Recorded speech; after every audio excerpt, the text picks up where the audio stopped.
우리는 지난주에 창세기가 뭔가를 보았습니다. 물론 1장, 2장은 창조 얘기지만 3장 시작하자마자 범죄한 아담과 하와의 모습을 보았습니다. 우리는 계속해서 믿음의 사람들조차 범죄하고 실수한 모습을 보았습니다. 그러나 창세기 끝나는 50장을 보니까 하나님이 우리의 허물과 죄악을 선으로 바꾸셔서 여자의 후손 메시아의 고난, 희생 때문에 우리에게 오히려 복이 되게 하신 것을 보았습니다. 우리 한 생을 마치면서 돌아보면 허물투성이지만 예수 안에서 그것도 다 하나님이 복으로 바꾸시는 이 은혜가 있기를 바랍니다. 자, 이제 우리는 출애굽기를 보면서 한마디로 이 출애굽기, 우리의 구원을 위해서 하나님께서 얼마나 생생하게 역사하셨는가를 보게 됩니다. 그러니까 출애굽기는 말 그대로 구원의 책입니다. 자, 우리는 이 출애굽의 목적 혹은 의미를 세 가지로 살펴볼 것입니다. 그 첫째는 지리적인 개념입니다. 애굽 땅에서 약속의 땅 가나안으로. 그 두 번째는 신분입니다. 비천한 노예에서 존귀한 하나님의 사람들로. 세 번째는 우리의 성품입니다. 그래서 더러운 우상을 섬기던 자리에서 영광의 하나님을 섬기는 거룩한 백성들로. 이게 출애굽기입니다. 오늘은 우리가 첫 번째 주제인 지리적으로 애굽에서 가나안으로 인도하시는 하나님의 손길을 봅니다. 자, 오늘 8절부터 보면 이렇게 되어 있습니다. 물론 7절부터입니다. 여호와께서 이르시되 내가 애굽에 있는 내 백성의 고통을 분명히 보고 그들이 그 감독처럼 말미암아 부르짖음을 듣고 내가 내려가서 그들을 애굽인의 손에서 건져내고 그 땅에서 인도하여 광대한 땅 적과 꿀이 흐르는 땅으로 데려가려 하노라. 출애굽의 첫 번째 목적입니다. 애굽에서 약속의 땅 가나안으로. 자, 그런데 이 약속의 땅 가나안을 주시겠다는 이 말씀은 오늘 모세에게 출애굽 인도자로 보내는 모세에게 분명히 말씀하시지만 그 이전에 오래전에 이미 하나님은 400년도 더 전에 아브라함에게 이미 말씀하셨습니다. 창세기 13장 14절에 이렇게 썼습니다. 롯이 아브라함을 떠난 후에 여호와께서 아브라함에게 이르시되 너는 눈을 들어 남, 북쪽, 동쪽, 서쪽을 바라보라. 보이는 땅을 내가 너와 네 자손에게 주리니 영원히 이르리라. 하나님께서 이미 아브라함에게 네가 동서남북 바라보는 이곳을 내 후손에게 영원히 주리라 약속하십니다. 물론 이제 가나안에 큰 기근이 들어 그들이 애굽 땅에 내려가고 그곳에서 오래 거주하는 동안에 안타깝게도 백성의 수는 늘었지만 그러나 노예의 신분으로 전락합니다. 자, 우리는 어쨌든 하나님께서는 이스라엘을 애굽에서 건져내시는 이 출애굽, 그리고 마침내 가나안 땅, 약속의 땅에 이르는 이 모든 것이 우리의 구원임을 알게 됩니다. 먼저 기억할 것은 이 가나안은 실제로 약속의 땅, 축복의 땅이지만 그러나 천국의 상징이라는 것입니다. 그러니까 이 모든 것들, 출애굽의 전체가 실제이면서도 중요한 상징이라는 것입니다. 다시 말씀드립니다. 만약에 가나안 땅이 실제 천국이라면, 이스라엘 사람들이 그렇게 주장하기도 합니다만 가나안 땅이 실제 천국이라면 모세는 거기 못 들어갔어요. 그 모세는 천국 못 갔네. 마태복음 17장 보면 변화산, 예수님이 영광스럽게 변화되던 그곳에 한편에 모세 그리고 한편에 엘리야가 등장합니다. 영광 중에. 그 모세가 천국 못 갔다고요? 그거는 있을 수 없는 일입니다. 모세는 영광 중에 그리스도와 함께 계십니다. 가나안 땅? 그러면 그 땅에 살던 사람들은 천국에 사는 거라고요? 아니에요. 그거는 상징입니다. 영원한 나라, 하늘나라의 상징입니다. 그러므로 실제이지만 실제로 애굽에서 구원해 내시고 그리고 약속의 땅에 들어가신 실제 사건이지만 이 모든 것이 또한 영원한 나라를 상징하는 것이고 우리에게 구원을 생생하게 보여주는 것, 상징이라는 것을 또한 기억해야 됩니다. 자, 우리는 이 모든 과정에서 먼저 기억할 것이 있습니다. 사실 430년 노예 생활, 이스라엘 백성들이 자기들의 구원을 위해서 할 수 있는 건 아무것도 없었습니다. 우리의 구원도 마찬가지입니다. 우리가 하는 게 아니에요. 하나님이 하십니다. 자, 먼저 하나님은 오늘 이 출애굽기 3장 말씀처럼 구원자를 보내십니다. 모세. 사실 모세를 오래전부터 준비시키시고 그리고 연단시키시고 그리고 그를 불러서 이제는 구원자로 보냅니다. 근데 모세는 정작 하나님이 부르셨을 때 하나님 저 못해요. 저는 안 돼요. 왜요? 모세는 자기 자신이 구원자가 아닌 것을 알고 있는 것입니다. 모세는 인도자일 뿐이에요. 결국은 궁극적으로 모세는 그가 이스라엘 백성을 구원한 구원자가 아니라 인도자일 뿐이고 장차 올 구원자는 메시아인 것을 보게 됩니다. 왜요? 모세 사역이 끝나가는 신명기 18장에 뭐라고 했습니까? 모세가 말합니다. 훗날 하나님이 너희 중에서 나 같은 선지자 하나를 세울 텐데 너희는 그의 말은 들으라. 내 말은 너희가 그렇게 불순종했지만 그의 말은 들으라. 하나님이 세우시는 나 같은 분, 나 같은 선지자, 그분이 바로 메시아 예수 그리스도이십니다. 자, 우리는 하나님께서 이스라엘의 구원을 위해서 뭘 하셨는가? 실제로 모세를 통해서 지팡이를 들어서 합니다만 사실 모세는 전달자일 뿐이에요. 인도자일 뿐이에요. 실제 구원자는 메시아인 것을 생생하게 보게 됩니다. 자, 첫째로 10번째 재앙을 보십시오. 재앙의 10번째가 바로 뭐예요? 모세에게 말씀합니다. 어린 양, 1년 되고 흠없는 수컷으로 어린 양을 간직했다가 그 양을 죽여 그 피를 문설주에 바르라. 그리하면 장자를 죽이는 심판의 천사가 넘어가리라. 이게 넘어갔다. 영어로 패스 오버. 그래서 6월절입니다. 자, 이 이스라엘을 구원해낸 하나님의 재앙의 열재앙의 클라이막스, 마지막 10번째 재앙이 결국 어린 양을 죽여 그 피를 문설주에 발라서 이미 그 집안에 대신 누군가가 죽은 자는 장자의 죽음을 면하게 되는 이 구원, 이 생생한 구원이 바로 어린 양. 이게 누군가?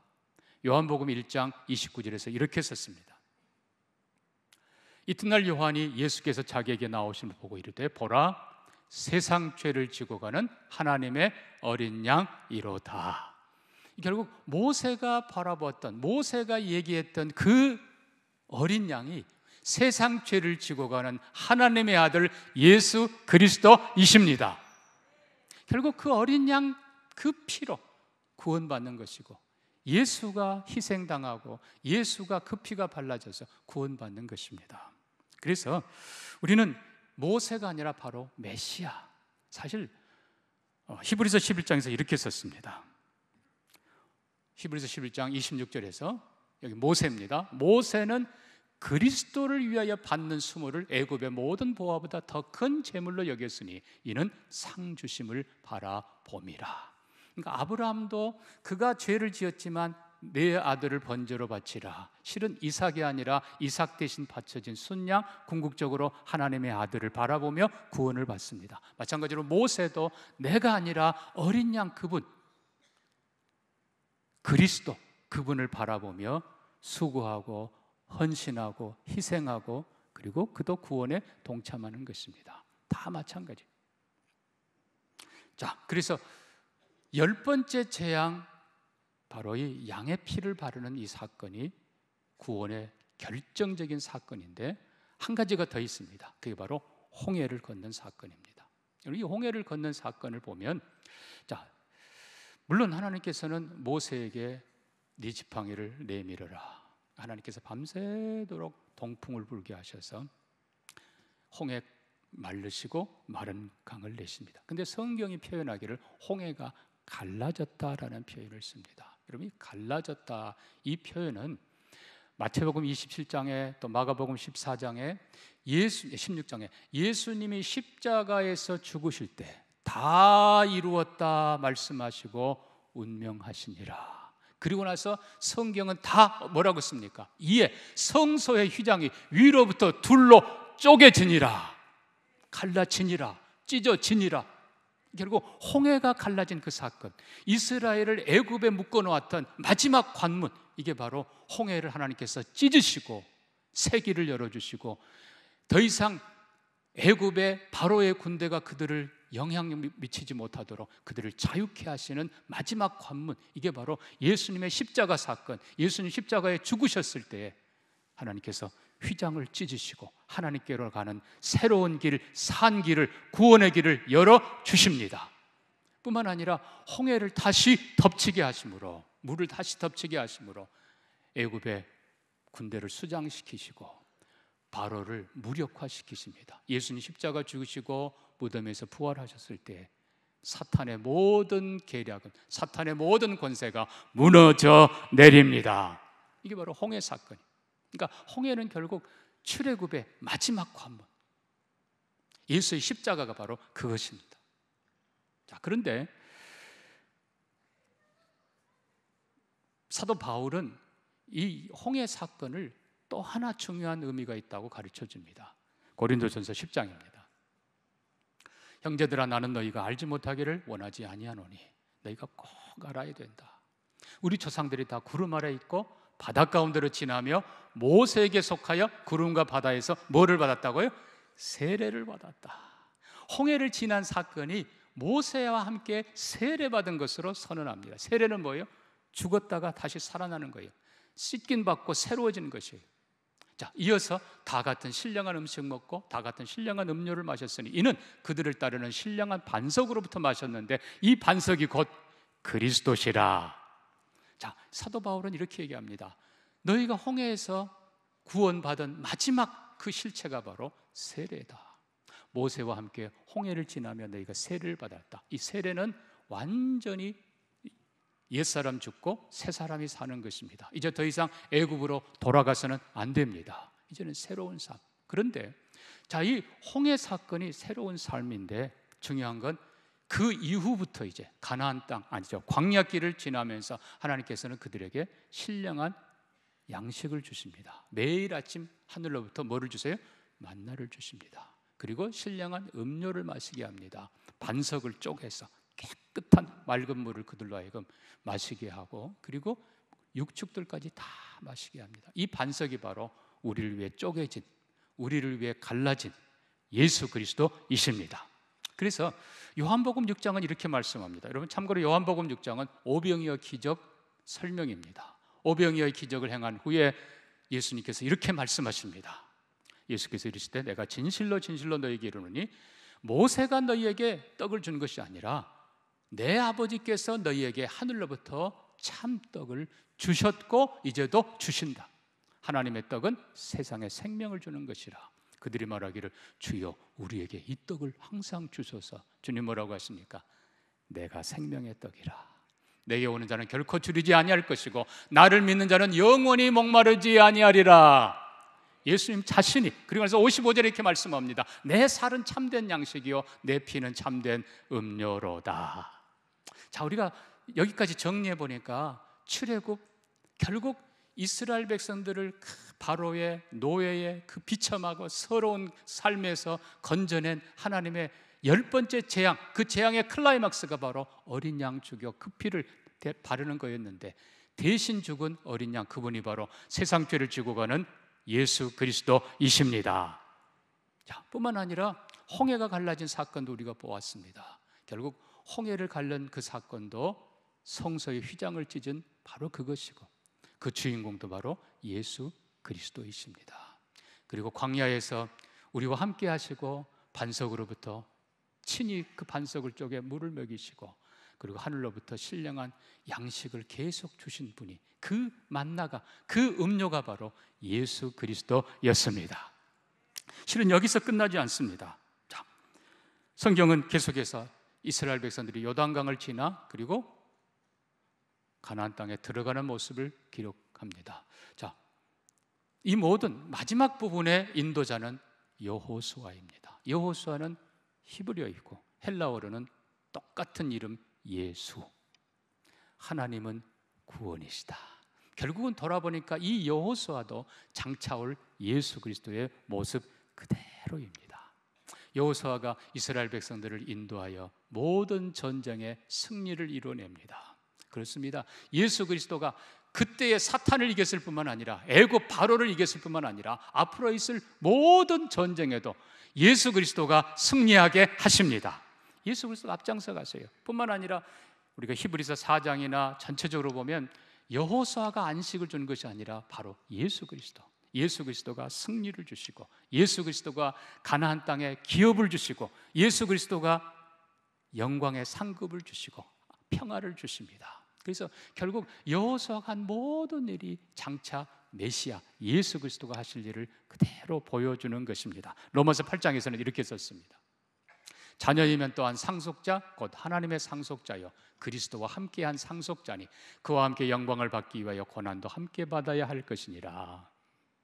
생각하건대 현재의 고난은 장차 우리에게 나타날 영광과 비교할 수 없도다. 여러분, 결국 하나님께서 우리에게 구원, 승리, 안식, 기업 주시는데 누구와 함께? 그리스도와 함께. 그리스도와 함께. 예수 그리스도 안에서 그리스도와 함께 그리스도의 승리에 우리가 동참하게 하시고, 그리스도의 구원에 우리가 동참하게 하시고, 그리스도의 영광에 우리가 동참하게 하시고, 예수 그리스도와 함께 하늘의 기업 상속자들로 살게 하시고, 이 땅에서 이스라엘 백성들이 애굽 땅에서 서러운 삶, 고난의 삶, 눈물의 삶, 땅 한 평 제대로 소유 못하는 노예의 삶을 살았지만 하나님께서는 그들을 이끌어내셔서 마침내 신실하신 하나님이 가나안 땅, 약속의 땅에 들어가 그 땅의 주인들이 되게 하셨습니다. 마찬가지로 하나님께서는 우리를 이 세상에서 구원해 내셔서 그리스도와 함께 구원의 길, 승리의 길을 걸은 후에 영광의 나라에 들어가게 하시고 그 나라의 영원한 기업, 영원한 상급, 영원한 영광, 영원한 안식을 누리게 하십니다. 동명의 모든 성도들이 꼭 이 영원한 나라, 참된 안식의 구원에 꼭 다 들어가기를 주의 이름으로 축복합니다. 자, 그러면 이제 우리가 지금까지의 말씀을 정리하면서 몇 가지 결론을 내려봅니다. 첫째는 출애굽은 단회적이라는 것입니다. 다시 얘기합니다. 출애굽은 단회적입니다. 예수 그리스도의 십자가 사건은 단 한 번 있는 사건입니다. 자, 그러면 다른 이스라엘 후손들이 출애굽하기 위해서 또 애굽 갔다 또 나오고, 아니에요. 단회적 사건인데 이게 영원한 효과가 있습니다. 말씀드린 대로 이스라엘 백성들 후손들은 해마다 유월절을 지키면서 믿음으로 조상들이 애굽에 있었지만 하나님의 어린 양 그 피를 발라 구원받은 그 사건을 믿음으로 받으면서 그 구원의 결과에 동참하는 것입니다. 마찬가지로 예수 그리스도의 십자가 단 한 번의 그 사건에 과거의 모든 성도들, 현재의 모든 성도들, 미래의 모든 성도들도 그 사건에 믿음으로 동참하면서 동일한 구원을 누리게 됩니다. 단회적 사건, 분명히 역사적 사건. 두 번째 기억할 것은 공동체의 구원이라는 것입니다. 우리가 각자 믿음으로 동참하지만, 그러니까 결국 이스라엘 백성들이 각자가 어린 양 잡아 각자가 집 문설주에 그 피를 바릅니다. 그러나 전체적으로는 공동체예요. 예수 그리스도의 한 피, 그 피를 마음에 믿고 예수 그리스도 그 구원, 그 승리를 마음에 믿고 이스라엘 12지파가 다 함께 출애굽합니다. 뿐만 아니라 출애굽기 12장 38절 보면 중다한 잡족들이 함께했다. 표현이 좀 그렇습니다만 셀 수 없는 이방인들이라 하더라도, 다윗 시대 보면 뭐 헷 족속, 블레셋 족속 다 누구라 하더라도 다 동일한 하나님 믿고 동일한 메시아 바라보는 자는 함께 구원받아 영광의 출애굽, 영광의 과정을 걷게 되는 것입니다. 그래서 우리가 이 단체의, 쉽게 말하면 이 공동체의 구원. 자, 그 다음에 세 번째 기억할 건 출애굽은 여정이라는 거예요. 이미 홍해를 건널 때, 이미 십자가 예수 피 발랐을 때 심판의 천사가 넘어갔고 이미 구원받았어요. 그러나 홍해를 건널 때 그들은 이미 구원받았어요. 그럼에도 불구하고 광야의 과정을 걷습니다. 하나님의 은혜로 걷고 믿음으로 순종하며 걷고, 그리고 여호수아와 함께 전쟁하며 승리하며 진군합니다. 마지막 모든 승리 마치고 약속의 땅 기업 분배받고 안식할 때까지 구원은 여정이라는 것입니다. 사랑하는 성도 여러분, 이미 우리는 예수 안에서 예수 피로 구원 받았습니다. 그러나 우리가 지금 영원한 나라에 들어가 있는 게 아닙니다. 지금 이 땅에 우리는 광야길이고 이 땅은 여호수아와 함께 전쟁하는 것입니다. 광야길에 하나님의 은혜가 늘 함께하기를 바라고 여호수아와 함께 믿음으로 승리하며 여호수아 예수 그리스도를 뒤따라가며 함께 승리하고 함께 영광에 이르는 여러분 되기를 축복합니다. 결국 결론으로 얘기하면 뭡니까? 구원은 오직 하나님이 하신 것입니다. 우리가 한 거 없어요. 우리는 순종하고 따라갈 뿐입니다. 피를 발라라, 예, 바른 것뿐이에요. 홍해 들어먹 같지 말고 건너라, 그냥 건넌 것뿐이에요. 다 하나님이 하셨어요. 예수 그리스도의 희생으로 하셨어요. 그러므로 여러분, 우리가 했다면 불완전해요. 우리가 했다면 못 믿어요. 그러나 하나님이 하셨습니다. 예수 그리스도 안에서 이미 다 하셨습니다. 결론으로 얘기하면 하나님의 구원은 완전합니다. 하나님의 구원은 확실합니다. 하나님의 구원을 믿음으로 받고 그 안에서 함께 전진하고 결국은 오직 은혜, 오직 믿음, 오직 예수로 주님과 함께 끝까지 인내하며 광야길 끝까지 걸어가고 약속의 땅에 다 들어가는, 하늘 영광에 다 들어가는 여러분 모두가 되기를 주의 이름으로 축복합니다. 축복합니다. 우리 함께 기도합니다. 구원은 하나님이 하셨고 예수 그리스도가 하셨고 확실합니다. 완전합니다. 우리는 믿음으로 따라갑니다. 약속대로 공동체 전부의 구원인데 하나님이 공동체 안에 내 가족, 내 친척, 내 이웃들 다 함께하도록 은혜 내려 주옵소서. 나의 갈 길 다 가도록 주님 동행하시고 예수 뒤따라가며 예수 승리 동참하고 예수 은혜 동참하고 예수 그리스도의 영광과 안식에 동참하는 나와 우리 모두가 되게 해 주옵소서. 같이 기도합니다. 하나님 아버지, 분명한 사건 출애굽을 통해서 예수 그리스도의 십자가를 통해서 우리의 구원을 이루신 것을 감사합니다. 하나님이 이루신 완전한 구원, 확실한 구원을 믿으며 순종하며 뒤따라가게 하시고 주님과 함께 고난의 길도 기쁨으로 걸어 승리하게 하시고 주님과 함께 영광에 이르게 하시고 주님과 함께 영원한 안식에 이르게 하시고 주님과 함께 영원한 축복에 이르도록 우리 모두를 붙들어 주옵소서. 감사하며 축복하며 예수님 이름으로 기도합니다. 아멘.